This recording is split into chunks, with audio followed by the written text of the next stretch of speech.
세상에 떠도는 기묘한 괴담들. 첫 번째 이야기. 친구의 소름 끼치는 원룸. 친구가 원룸에 이사 갔을 때 일화인데요.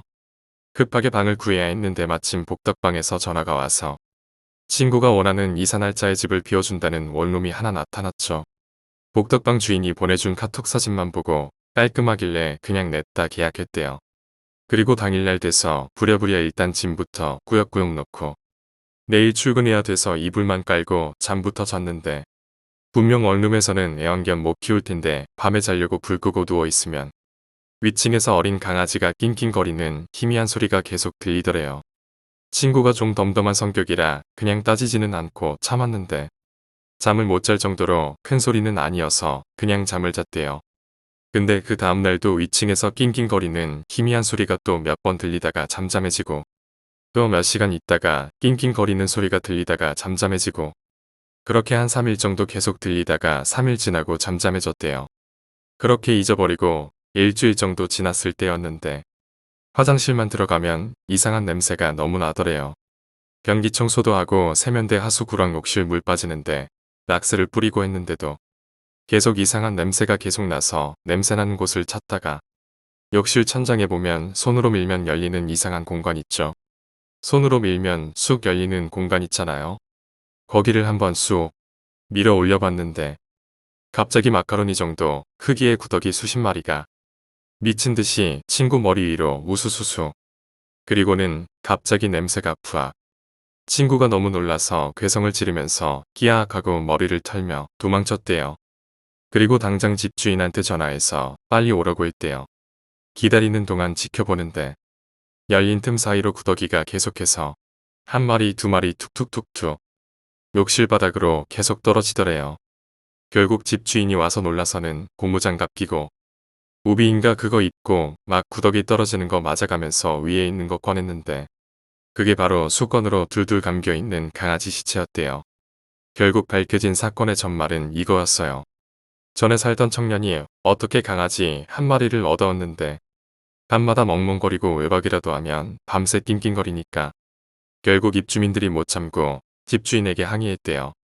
집주인은 당연히 개 키우면 안 된다고 싸움이 났고 경찰까지 부를 정도로 대판 싸웠었대요. 결국 청년이 더러워서 이사 간다고 다른 원룸을 알아보고 있었대요. 마침 친구가 원하는 이사 날짜에 맞춰서 그놈도 근처 다른 원룸으로 이사를 간 거였어요. 그런데 이놈이 이사 가기 전날 홧김에 그 강아지를 죽여서 검은색 수건 여러 장으로 돌돌 말아서는 그 위에다 쑤셔 넣어놓고 간 거였대요. 근데 더 소름 돋는 건 친구가 이사 오고 3일 정도 가끔씩 희미하게 낑낑거리는 소리 있죠. 알고 보니 윗집에는 개 키우는 사람도 없었고 그 원룸 건물이 애초에 애완동물 금지 건물이었어요. 그럼 그 소리는 뭐였냐 하면 수건에 칭칭 감겨서 죽어 있었어야 할 강아지가 어떻게 된 건지 안 죽고 살아 있었는지 3일 동안 살아서 그 안에서 낑낑거리고 있었던 거였어요. 결국 집주인이 그 청년 고소한다고 당장 전화했더니 순순히 죄송하다고 홧김에 그랬다고 소독 비용이랑 거기 청소비에서 물어내고 제 친구한테는 과일 들고 찾아와서 죄송하다고 사과하고 갔다고 하더라고요. 그리고 그놈이 이사간 원룸 건물에도 소문장 나서 주민들이 아무도 말 안 걸고 수근덕거리며 인간 쓰레기 취급받았다는 것 같던데 친구가 남자라서 겁이 없어서 그런지 뭐 딱히 무서워하지는 않고 별일 없이 2년 정도 잘 지내다가 이사 갔는데 그 일이 있은 후로도 가끔씩 밤에 잘 때 강아지 낑낑거리는 소리가 환청처럼 들리기도 했었다고 하더라고요. 집주인이랑 대판 싸우고 경찰서까지 끌려갔는데 결국 법대로 하니까 계약서에도 애완동물 금지 적혀 있고 하니까 경찰도 자기 편 안 들어주고 입주민들도 얄밉고 아무도 자기 편 안 들어주니까 그게 그리 열받았었나 봐요. 그래서 친구 생각에는 술 먹고 괜히 얻어온 강아지 때문에 눈이 돌아갔는지 이사 전날 그렇게 만들어서 넣어놓은 다음 막 강아지 시체 나온 집 이런 식으로 소문나게 해서 집값 떨어뜨리려고 했다는 것 같아요. 이사간 다른 원룸도 애완동물 안 된다고 하는데 딱히 다른 원룸은 없고 당당히 더러워서 나간다고 말해버렸으니 자존심에 계약은 해버렸고 사람이 열은 받는데 전부 자기 잘못이고 붕풀이는 못하니까 저런 미친 짓까지 하게 되는 듯. 두 번째 이야기, 쉼터의 언니. 검정고시 학원에는 나이대가 극명하게 갈려요. 새파란 10대 아니면 최소 4, 50대의 어르신들, 많으면 70세도 계세요. 어르신들은 예전에 하지 못한 공부를 지금 하시는 거고, 어린 학생들은 대부분 두 가지로 나뉘어요.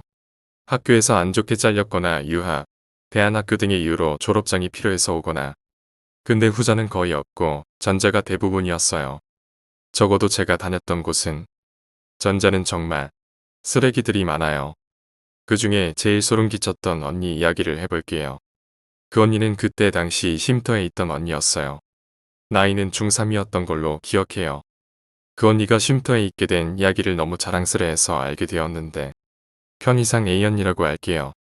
A언니는 당연하지만 학교에서 일진이었대요. 술 담배에 돈도 뺏고 애들도 때리고 키도 덩치도 좀 컸어요. 막 뚱뚱한 건 아니었는데 어지간한 남자랑 비슷했어요. 근데 어느 날 일진 B언니랑 사이가 안 좋아진 거예요. 알고 봤더니 후배 씨가 B언니와 A언니를 이간질했더래요. B언니에게는 A언니가 언니 보고 샹년이래. 이러고 A언니에게는 B언니가 언니 보고 미친년이래. 이랬대요. 그래서 A언니는 시후배에게 본때를 보여주기로 했대요. 호텔로 불러서 오빠들에게 돌림방을 놓으라고 시켰대요. 정신이 나간 씨에게 네가 뭘 잘못했는지 아냐 샹년아? 라고 물었더니 씨가 대답을 못했대요. 그냥 잘못했다고 빌었대요. 그래도 오빠들에게 씨를 미친 듯이 팼고 씨는 더 이상 아이를 가질 수 없고 정신병원에 갔대요. A언니는 이 모든 것을 자랑스럽게 이야기했어요. 그래서 자기가 학교도 잘리고 쉼터에 사는 거라고. 오늘 이야기는 여기까지입니다. 오늘 이야기가 재미있으셨다면 구독과 좋아요, 댓글 부탁드립니다. 댓글은 저에게 큰 힘이 됩니다. 감사합니다.